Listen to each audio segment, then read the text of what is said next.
नमस्कार। प्रोग्राम तारे आखते ने वेख रहे साढ़े सारे ही दर्शकों का बहुत बहुत स्वागत है। प्यारे दर्शकों, अज असी गल करते हैं नरात्यां ते सतवें नराते ते, जदों असी मां दुर्गा जी के सतवें स्वरूप काल रात्रि जी की गल करांगे। दुर्गा जी का सतवां स्वरूप काल रात्रि है। इन्हां दा रंग काला होने के कारण ही असी इन्हां नूं काल रात्रि कहते हैं। असुरां दे राजा रक्त बीज का वध करन दे लई देवी दुर्गा जी ने अपने तेज के नाल इन्हां नूं उत्पन्न किया सीगा। इन्हां दी पूजा शुभ फलदायी होने के कारण ही इन्हां नूं शुभंकरी भी कहते हैं। देवी काल रात्रि जी का भयानक स्वरूप मन्निया जाता है। इन्हां दा शरीर रात के नेरे की तरह ही काला है। बाल बिखरे हुए हैं। इन्हां दे गले दे विच बिजलियां दी माला हैगी है। इन्हां दे 4 हत्थ है, एक दे विच कटार है, एक दे विच लोहे का कांटा धारण किया होया है। इस तो अलावा 2 हत्थ वर मुद्रा ते अभय मुद्रा दे विच है। इन्हां दे 3 नेत्र ने ते साह तो अग्नि निकलती है। इन्हां दा वाहन गर्दभ है। काल रात्रि जी की उत्पत्ति की कथा तुहानूं दसदे हैं। कथा के मुताबिक दैत्य शुंभ निशुंभ ते रक्त बीज ने जड़ा है तीनों ही लोगों के विच हाहाकार मचाई हुई सी, जिस तो चिंतित होकर सारे ही देवगणों ने शिव जी के कोल जाके पैर फड़ ले। कहते प्रभु शिव जी महाराज, देवी पार्वती जी, कृपा करो साडे ते, इन्हां राक्षसों का वध करो ते अपने भक्तों की रक्षा करो।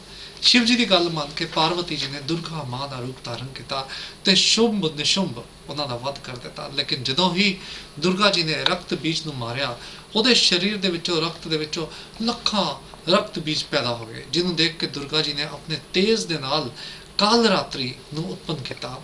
उस तो बाद दुर्गा जी ने रक्त बीज नूं मारिया तो उहदे शरीर दे विचों निकलन वाला रक्त जड़ा है काल रात्रि जी ने अपने मुख दे विच भर लिया ते सारियां दा गला कटते हुए रक्त बीज का वध कर दिता। मां काल रात्रि जी का मंत्र एक विशेष है। नवरात्रे के 7वें दिन असीं इहनूं जपना है।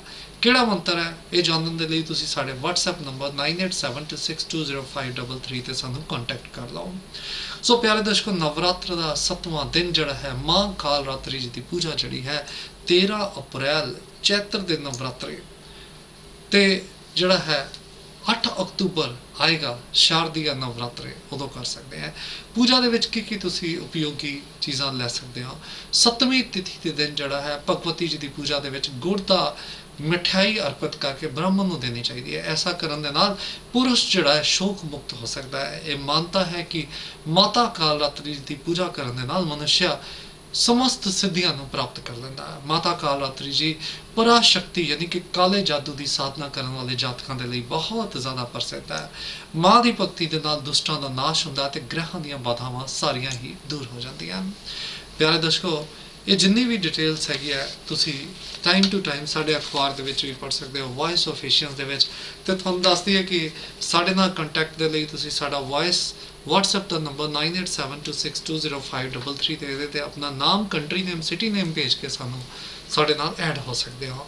सो फेसबुक ते भी साडा जड़ा पेज है एस्ट्रोलॉजर सुखमिंदर लुधियाना इंडिया, इन्हूं तुसी लाइक कर सकते हो। तो यूट्यूब ते भी साढ़े हज़ारां एपीसोड्स तुहाडे इंतजार दे विच पए ने। नरात्यां दे विच विशेष तौर ते स्टोन पाने के लिए, अपना वास्तु विजिट करवाने के लिए, नक्शा चेक कराने के लिए या रतन रुद्राक्ष जिहड़े है धारण करने के लिए भी तुसी सानू कॉन्टैक्ट कर सकते हो। तो विशेष मंत्र लैके विशेष सिद्धियां की प्राप्ति भी कर सकते हो। सो हुण अज का राशिफल, मेष राशि वाले जातक दूर दुराडे तो अज जड़ा है पैसे आने की उम्मीद बनती है, जबकि वरिष्ठ राशि वाले हवाई उड़ान थोड़ा इंतजार कर सकती है। मिथुन राशि वालों को भजदौड़ बहुत पई रहेगी। कर्क राशि वाले जातक जड़े ने अज प्यार तो शादी तक की गलबात चल सकती है। सिंह राशि वालों को जड़ा अज मान सम्मान बहुत मिलेगा। कन्या राशि वाले जातक जड़े ने दूरों दूरों अज थोड़े घर मेहमान आ सकते हैं। तुला राशि वाले थोड़ा जहा प्रॉब्लम भरया दिन।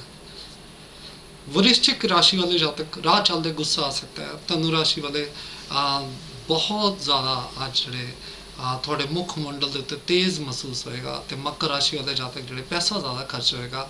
कुंभ राशि वाले जातकों के लिए अज का दिन जड़ा हवाई उड़ान इंतजार कर सकती। तो मीन राशि वाले बहुत खुश रहेंगे। सो बहुत सारे दर्शक पूछते हैं सुखमिंदर जी असी आप आके थोड़ा मिलना चाहते हैं, तकदीर का हाल जानना चाहते हैं, रतन रुद्राक्ष लेके पाना चाहते हैं, वास्तु विजिट कराना चाहते हैं, नक्शा चेक कराना चाहते हैं या टैलीफोनिक अपॉइंटमेंट भी लेना चाहते हैं। प्यारे दर्शकों, उन्होंने सारिया चीज़ों के लिए सब तो पहला तुसी टाइम ले सकते हो, फिर आके पुछ सकते हो। साडा पता नोट कर लो, astrologer Sukhminder 30G Sarabha Nagar Ludhiana Punjab India. Phone number 9417020533 ते WhatsApp नंबर 9872620533। ਜਾਣ ਤੋਂ ਪਹਿਲਾਂ ਇਹੀ ਕਵਾਂਗੇ, ਸਭ ਤੋਂ ਵੱਡਾ ਦਰਜਾ ਮਾਂ ਦਾ ਜਦੋਂ ਵੀ ਕਰੋ ਜਾਂਦੇ ਹੋ, ਮਾਂ ਦੇ ਚਰਨ ਛੁੱਹ ਕੇ ਜਾਓ, ਪਿਤਾ ਜੀ ਦਾ ਆਸ਼ੀਰਵਾਦ ਲੈ ਕੇ ਜਾਓ, ਗੁਰੂ ਜਨਾਂ ਦੇ ਦੱਸੇ ਰਸਤੇ ਤੇ ਚੱਲੋ, ਝੂਠ ਨਾ ਬੋਲੋ, ਗਾਲਾਂ ਨਾ ਕੱਢੋ, ਕਿਸੇ ਦਾ ਮਾੜਾ ਨਾ ਕਰੋ, ਤਕਦੀਰ ਬਹੁਤ ਵਧੀਆ ਹੋ ਜਾਊਗੀ।